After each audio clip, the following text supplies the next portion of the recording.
I'm Dr. Nathaniel Chin, and you're listening to Dementia Matters, a podcast about Alzheimer's disease.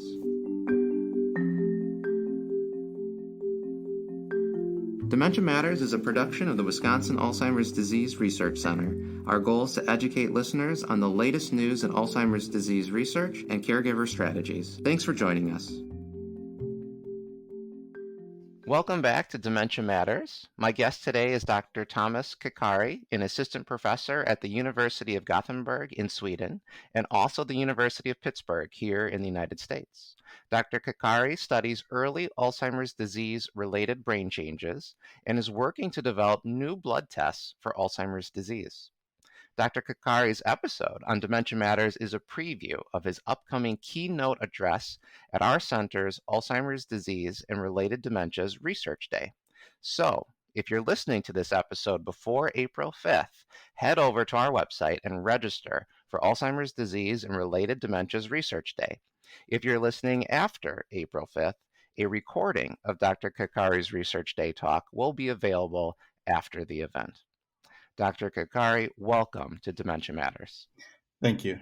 Now, your work is dedicated to a hot topic in Alzheimer's disease science, blood tests that predict or identify Alzheimer's disease. And you and your colleagues are the world's leading researchers on this topic. How did your research journey lead you to where you are today? So, thanks for a very interesting question. That's a very interesting topic that actually brings me back a few years. So yeah, my fascination with these aspects and looking at molecular aspects of medicine I discovered it when I was in undergraduate education in Ghana, in West Africa, where I was born and raised. And I was really fascinated about molecular aspect of medicine, how, the small things that go on, the molecular aspect of things that go on in the body, especially, for example, when you eat and then how the digestion and the food goes through all the very tiny processes to generate energy for you. So I continued in the same direction, and that's how I found myself in my doctoral research doing Alzheimer research and looking at biochemical and also cellular aspects. But after that, I wanted to move into more translational aspects. So that's why I moved into postdoctoral studies in an area that is now a very hot topic, looking at developing blood biomarkers. At that time, it was not so clear that we were going to be able to succeed.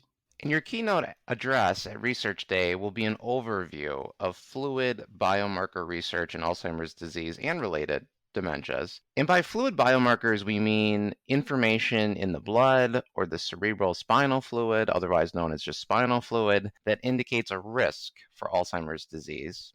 And just like a test to measure cholesterol is used to predict heart disease risk, how close do you think we are to having these tests done in doctors' offices?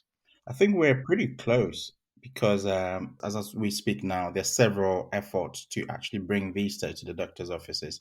And even to reiterate that there are some tests that are already available in some hospitals. So, for example, there's a blood test called plasma neurofilament light. So, it's a good measure of brain degeneration. So, some of the changes that happen in the brain in Alzheimer's and other forms of dementia that are already available. For example, in Europe, it's available in some countries, like for example, in Sweden and in the Netherlands, these tests can be requested from some of the central labs.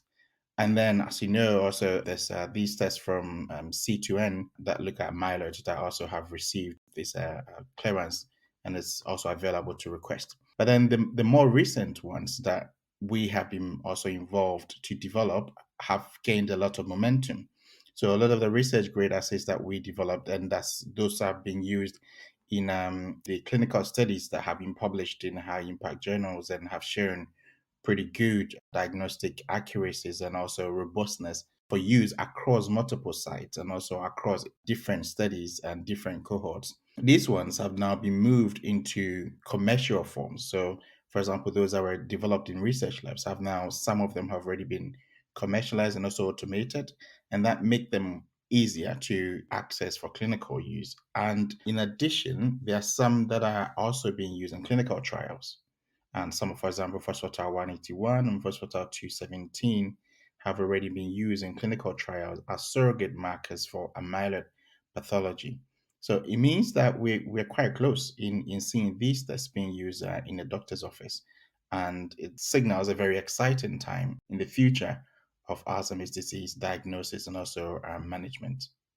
Yeah, exciting seems to be the right word for that because it's taken a long time for the field itself to get to this really important moment. But in your answer, I think you really differentiated two important processes. One, there's research use of blood tests and looking at biomarkers, but then there's clinical use. And obviously, in research use, you have a lot of control over who you're studying and what you're doing. And then clinical, well, that's a whole different game. And so you mentioned then the word commercialized. And so that what you're doing now, there is still another process after this, correct? That then has to make it available for the clinical use. Yes, and that's why, for example, when you have big companies, they have a research and development departments compared to those that do the massive production. And it's the same thing that we also have in research. So when you go through the different processes and you're able to discover or develop something new, then you want to be able to test it. And you do these things on small scales because, for example, if you have a cohort of 1,000 individuals, then you have reagents, you prepare your reagents in a way that you can control, be able to measure. But then when you're looking at basically global use, then you're looking at hundreds of thousands of individuals, right? And then these tests have to be available for each of the centers that order the test. And one of the important things is that you have to make sure that there's a very good control, like the performances between different batches of these reagents have to be very comparable. And the capacity to do these is often not found within research settings.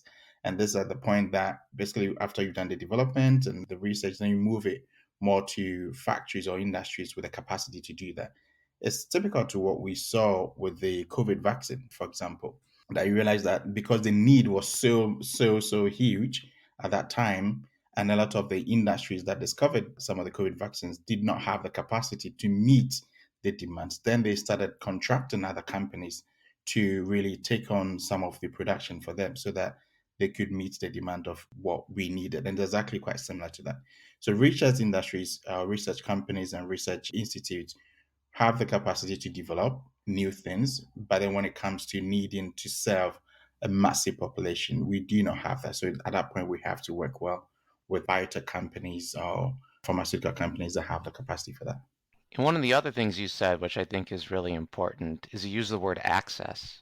And I think that's when you look at this disease, it affects the global community. And so that means people all over the world are experiencing thinking troubles and being diagnosed with Alzheimer's disease. And so the work that you're doing can't stay in Sweden or in the United States alone. And we need to make sure that there's access to this technology throughout the world. But that also speaks to the value of what you're doing with blood, because it's easier to collect blood than it is to do a lumbar puncture and collect spinal fluid or to get very advanced imaging techniques that usually only occur at an academic center.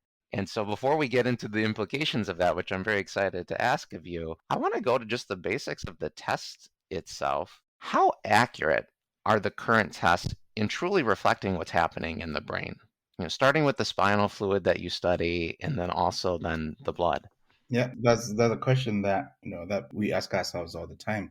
Because one thing that also I quite love working with a very diverse group of scientists across multiple centers is that we try to be quite critical. We try to ask questions like, what do we know, and why do we think we know this? What further evidence could we generate?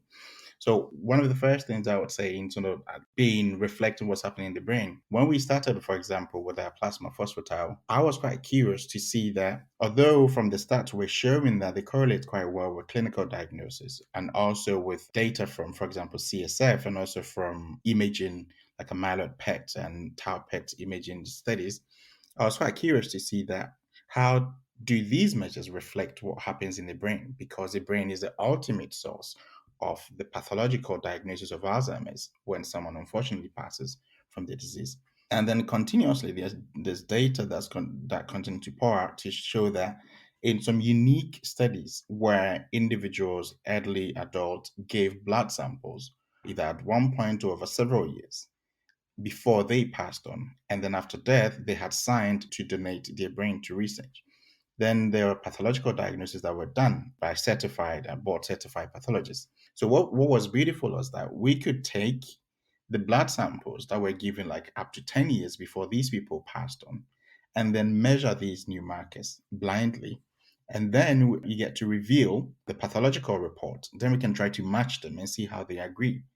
But one important thing that these results have revealed is that when you look at those, the blood markers agree better with the pathological diagnosis. So the diagnosis of the changes in the brain at death or after death at autopsy, better than clinical diagnosis, which means that if we use biomarkers which actually reveal the biological changes in the disease, it's going to provide a better way of characterizing Alzheimer's disease, and also importantly, to differentiate it from very, very similar forms of the disease that are seen by clinicians who look at said diseases.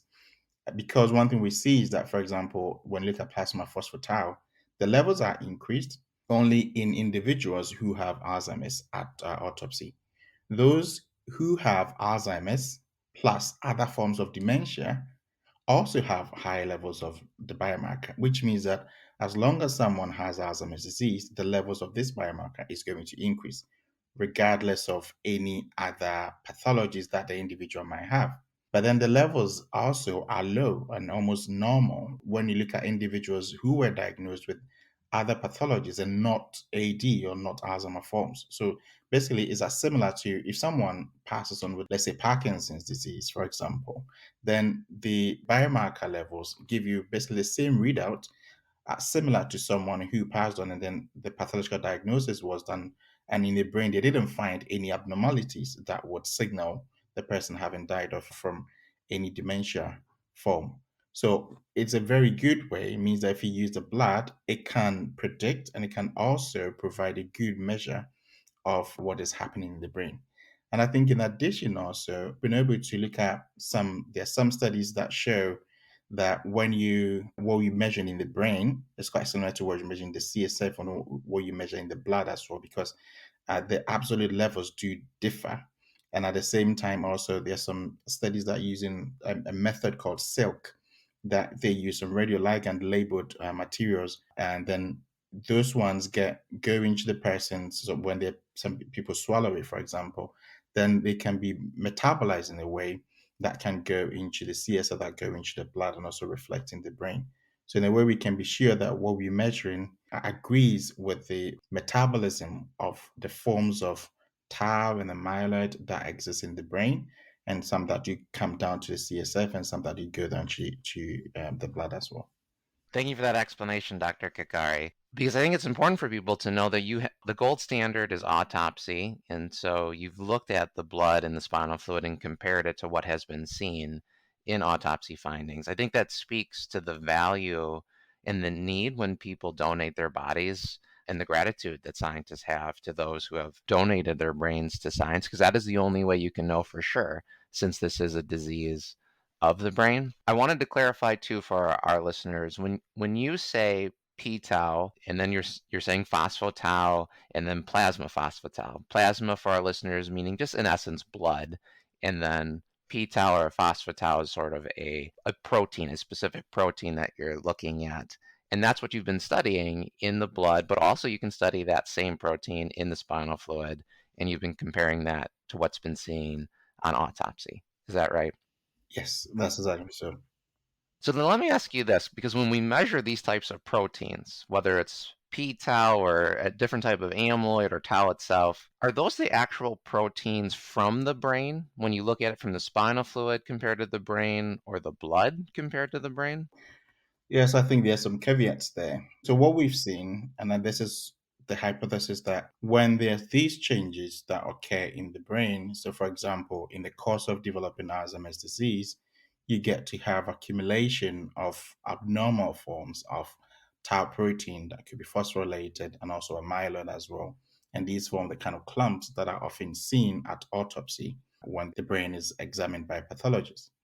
But then we have also, over the years, together, of course, a lot of scientists have shown that when these clumps are building up in the brain, there are some forms that do get chopped off. So basically, there's some core part of these proteins. Once they're sticking together, there's some core parts that like to attract to each other and keep sticking together, and then they keep piling up and they form massive clumps.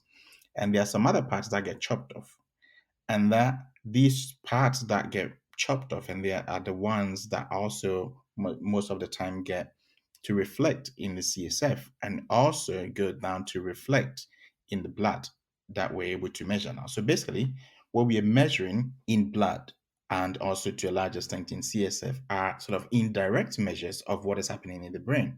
So, because it means that, for example, once you have a lot more of these proteins clumping up, if you have 20 units of the protein clumping up, then the amount that would also, those parts that will get chopped off now will result in the CSF and in blood will be corresponding to that 20 units of the protein that clumping up in the brain.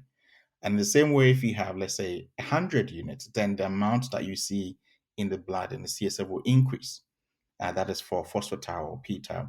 For amyloid, it would be the reverse. And then that would reflect. So more like looking at direct, that kind of association of what's happening in the brain. Although I might say that more and more, we continue to try and also target new forms or newer forms that are less studied in blood and also in spinal fluid that are core parts of the tangles in the brain, because we realize that some of these core parts can still leak into cerebrospinal fluid, and also we think could go into blood, and that we'll be able to measure them.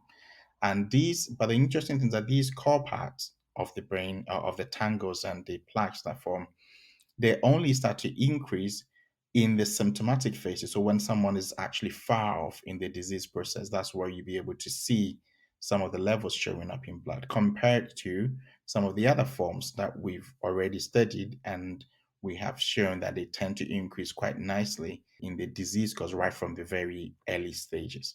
Well, that's very helpful. Thank you. So not everything is linear, not everything is a static progression. There are obviously different changes as a person is changing and things are accumulating. But I think it's also helpful because many people think that the blood test means that the amyloid is starting new outside of the brain and that it's forming in the blood. But really, it is leaking from the brain to the CSF to the blood. And so thank you for clarifying that. No, just as you've said, there are certain tests that can be useful in those who are already having symptoms, but also you're showing in your colleagues that these proteins are actually becoming abnormal or elevated in people before they have symptoms. So how far back are you identifying proteins of Alzheimer's disease, amyloid or p-tau, in people before they have symptoms?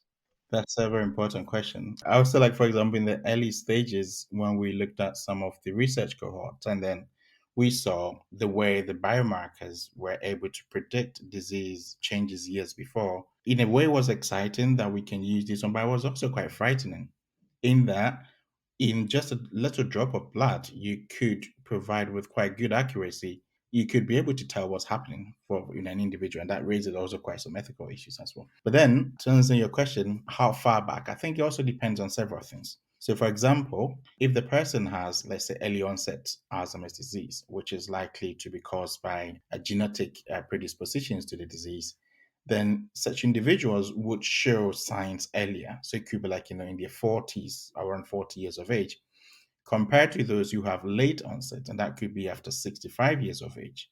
So it means that if someone has early onset, then you can predict that far back into maybe when they're about 30 years. But then if someone has late onset, then the prediction will be far back to when they're about, let's say, 50 years or so. And of course, it depends on, for example, the genetic risk when someone has ApoE, E4 allele of the ApoE gene that also has an effect. And also, I was talking about the subtype. And then some demographics as well. And we continue to study what specific factors predispose people to build up changes in amyloid and build up changes in tau in the brain at quite a faster pace compared to others. And that would also allow these blood markers to be able to pick such changes much earlier. So, in a nutshell, we can predict in some of the studies we've done, it can go quite far back, about, let's say, 10 years or about a decade before. But then it depends on the person's background, also in terms of their risk for the disease. For example, so like in terms of early onset, you can also have people who have Down syndrome, and people with Down syndrome have very quite high risk to develop Alzheimer's disease. And then it seems like in such individuals, you're almost as certain that the biomarker is going to perform quite well. And then for such people, you can also predict, you can look at estimate the age of onset of the disease. So it's much cleaner. For people with genetic risk, you can predict with high accuracy how far back they'll be to develop the disease. But then people with sporadic forms, which is like late onset as well, because we are not exactly sure of the cause of the disease, then it makes it a bit more tricky. But what we know is that the biomarkers can predict changes of Alzheimer's as far back in several years back, up to like a decade. And that in some longitudinal studies that are beginning to surface, we've shown that these predictive changes are quite accurate, because a lot of the individuals that from the early stages at baseline when they were studied that showed high risk to develop the disease actually went on to develop the disease. And also in the same way that we've shown in some neuropathology studies that those who donated the blood and that you could see high predictive accuracies also went on to show Alzheimer's disease in their brain at autopsy as well.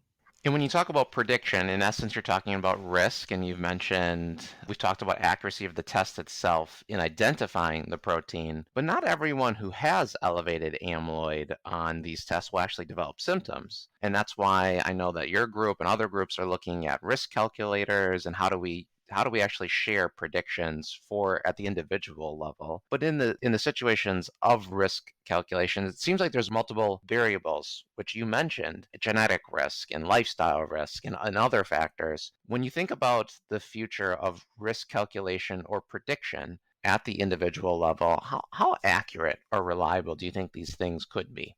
Yeah. So when it comes to these predictive algorithms, of course, they can be only as good as what you put in them. Now, as you said, like there are different aspects of. I mean, when it comes to Alzheimer's, it's quite easy for someone to look at a blood test, and that predicts that the person's going to have the disease. And I'm quite wary of that. That we shouldn't just focus on those. We should integrate with the existing paradigm when it looks at how does a clinician look at Alzheimer's as of now, and that integrate these blood tests to be another way of providing a tool to the clinician to make a good diagnosis. And so you could have the neuropsychological testing, and that would also give a predictive accuracy. But then you have to add in a lot more. You have to add in the ApoE genotype, other forms of genetic risk that we know or we don't know about, and then the person's. But another thing is that we also, and a lot of studies continue to show that there might be other things in, for example, some comorbidities like people with cardiovascular disease, hypertension, and some other forms of disease that could increase one's risk for Alzheimer's disease. But one issue there is that these risk factors or these risk models have not been tested in a lot of populations. And it makes me a bit wary because before we can roll out anything to be a very good predictive model of Alzheimer's in a global population using blood, because one thing we should remember is that once you talk about blood is available everywhere, blood can be taken anywhere. So we have to validate these models in a wide group of people before we can be sure. Because, for example, the ApoE4 genotype that we know that is very well associated with Alzheimer's. In more recent studies that are beginning to surface, what we've seen is that, and these are actually new pathological studies, so brain studies of people who've passed on, who've died from Alzheimer's and related dementias. What they've shown is that for people of non-European ancestry, the ApoE4 gene, the allele, may not be a very good predictor. So it's not a well associated biomarker or risk factor when it comes to developing Alzheimer's in people of non European ancestry. However, this ApoE4 allele or genotype is very well established and is very well used in clinical scenarios. So we have to try these models. And I like that these models are beginning to show up, and we have to try them in a wide variety of people to get to understand where does it work, where does it not work, and in what conditions does it work, in what conditions does it not work, and also what are some of the risk factors or what are some of the special disease factors that would affect the performance of these calculators. Well, you answer one of my next questions, Dr. Kakari, which really was knowing as much as you do about the actual test itself and what it can do, what concerns you have about using it outside of research. Do you have any other concerns that come to mind outside of what you just said, that these tests have primarily been utilized in people of European descent and the need to study it in other populations? Are there other things that you think worry you if we were to just immediately start implementing the blood test today? Yeah, I think there are a few things. One is that even within people of European descent that have been studied quite extensively, there's one thing that also worries me, that we, as scientists, we depend on volunteers who are willing to donate their time and their, biospecimen to be taken for research. But then more often than not, these are people who you don't need to explain so much to them to come, to donate their time for research, or they might have spare time to spend. And these people tend to be those who are well educated, those who live in quite affluent suburbs, and also might have time on their hands. And we don't have a lot from people of the other part of the working class. So those people who live in suburbs that are likely to, or let's say, high cardiovascular burden or other kinds of diseases that we often don't see. So basically, what I'm trying to say is that the research cohort that we have studied so far tend to be quite clean, right? Because these are people who have the capacity to live quite healthy lifestyles, and that it doesn't allow you to study the disease in the very real world setting that you would like to. So, for example, once we go into the clinic with these blood tests, this is going to be quite a big test for the test themselves, because are they going to perform as well in the cohorts that we've studied? And in addition to all the other things I've said, these other cohorts are also very well phenotyped, because we've studied them. Most of those cohorts have been studied with, like, they've gone through all the extensive biomarker testing before they were used for the blood testing as well. It means that anyone with quite questionable diagnosis oftentimes get to be excluded as a basic setup for the cohort from the start. So we have to start looking at real world data. We have to start looking at populations that that just include people from everyday life, people from all walks of life, people from all the different classes of suburbs that you would see, or the classes of occupations, and also from the classes of ethnicity. People from all the aspects of life.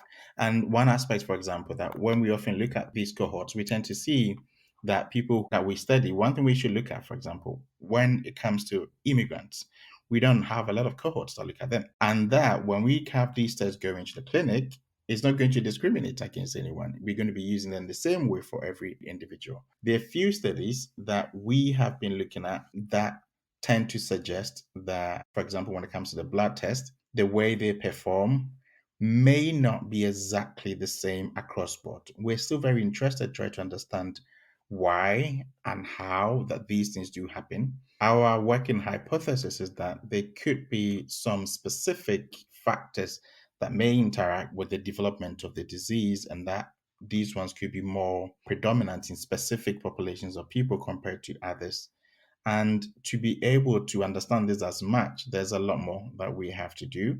So, in as much as the tests are going to the clinic, there's a lot more that we should do in terms of identifying what affects the performance of the test from a very physiological point of view as well.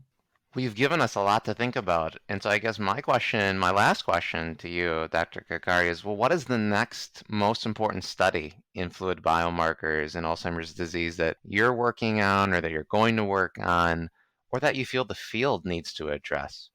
Thank you. This is this is something that where I discussed with my bosses sometime, and we just wonder, so what's next for the field, because it seems we've seen quite good successes lately, and those successes tend to show that there isn't so much to do. However, I think that there's a lot more to do to try, as we talked about, with these tests going to the clinic, there's a lot more to do to identify what affects the test performances, and also how to improve the ability of the test to work the same way for everyone. But when it comes to the next stages, we're quite interested in looking at the other forms of pathology in the brain. So Alzheimer's, as we know it, is not a very pure form of pathology. In the brain, people with Alzheimer's are likely to have other pathologies, and that would include TDP-43, it could be alpha-synuclein, it could be other aspects. And what we're trying to do is to focus on developing new tests for these pathologies, so that we'll be able to provide a better way of characterizing not just Alzheimer's, but all the spectrum of dementias that we get to see. Because at present, the best way that we can say is that with these tests, you can say, oh, the person doesn't have a high level of, let's say, phosphatile or amyloid in the blood. So then they are not likely to have Alzheimer's. But then there's a lot more, there's a huge spectrum of diseases that they could belong to. So what we want to do is to better characterize that other spectrum to try to better differentiate what forms of disease that these individuals are likely to have. We think this will be extremely important now that these tests are being used in clinical trials and also new drugs are emerging for Alzheimer's and hopefully for the related dementias as well. Well, thank you for your time today, Dr. Kakari. I look forward to catching your presentation at Research Day. And for our listeners who are interested in hearing more from Dr. Kakari, visit adrc.wisc.edu/ADRD 2022 to register for our April 5th Alzheimer's Disease and Related Dementias Research Day, where Dr. Kakari is our keynote speaker. So thank you again, Dr. Kakari, for your time and this very thoughtful discussion. Thank you. Thank you for listening to Dementia Matters. Follow us on Apple Podcasts, Spotify, Google Podcasts, or wherever you get your podcasts to be notified about upcoming episodes. You can also listen to our show by asking your smart speaker to play the Dementia Matters podcast. And please rate us on your favorite podcast app. It helps other people find our show and lets us know how we're doing. Dementia Matters is brought to you by the Wisconsin Alzheimer's Disease Research Center. The Wisconsin Alzheimer's Disease Research Center combines academic, clinical, and research expertise from the University of Wisconsin School of Medicine and Public Health and the Geriatric Research, Education, and Clinical Center of the William S. Middleton Memorial Veterans Hospital in Madison, Wisconsin. It receives funding from private, university, state, and national sources, including a grant from the National Institutes of Health for Alzheimer's Disease Centers. This episode of Dementia Matters was produced by Rebecca Wazaleski and edited by Kaylin Rauerdink. Our musical jingle is Cases to Rest by Blue Dot Sessions. To learn more about the Wisconsin Alzheimer's Disease Research Center and Dementia Matters, check out our website at adrc.wisc.edu. That's adrc.wisc.edu. Follow us on Facebook at Wisconsin Alzheimer's Disease Research Center and find us on Twitter at Wisconsin ADRC. If you have any questions or comments, email us at dementiamatters@medicine.wisc.edu. Thanks for listening.